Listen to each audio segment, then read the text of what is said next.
নিশ্চয়ই সেখানে কোনো কুলু আছে, চলো সবাই।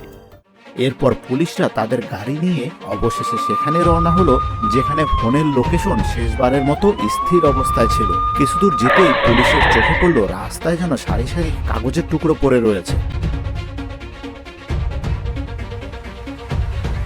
আরে এ তো দেখছি লাইন ধরে হেল্প লেখা কাগজ পড়ে আছে, বুঝেছি এটা নিশ্চয়ই তালহার কোনো কুলু। গাড়ি এদিকে নিয়ে চলো তাড়াতাড়ি।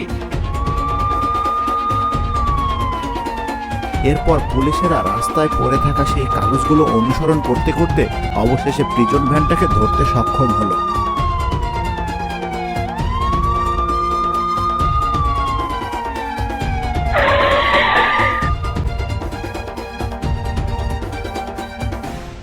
কি বাচ্চা ধনেরা, কি ভেবেছিলে সারা জীবন পুলিশের হাত থেকে বেঁচে যাবে?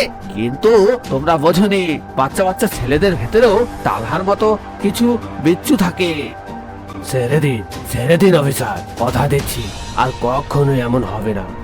না স্যার, ওদেরকে ছাড়বেন না। ওদের কারণে আমাদের স্কুলের অনেক বাচ্চারা অনেক কষ্ট সহ্য করেছে। এভাবেই তালহা ও পুলিশের সহায়তায় সেবারের মতো বাচ্চারা ছেলে ধরা গ্যাংয়ের হাত থেকে রেহাই পেল এবং অভিভাবকরাও নিশ্চিন্ত হলো। তারা সুখে শান্তিতে দিন কাটাতে লাগলো। বন্ধুরা, ভিডিওটিতে লাইক করে চ্যানেলটি সাবস্ক্রাইব করে দাও।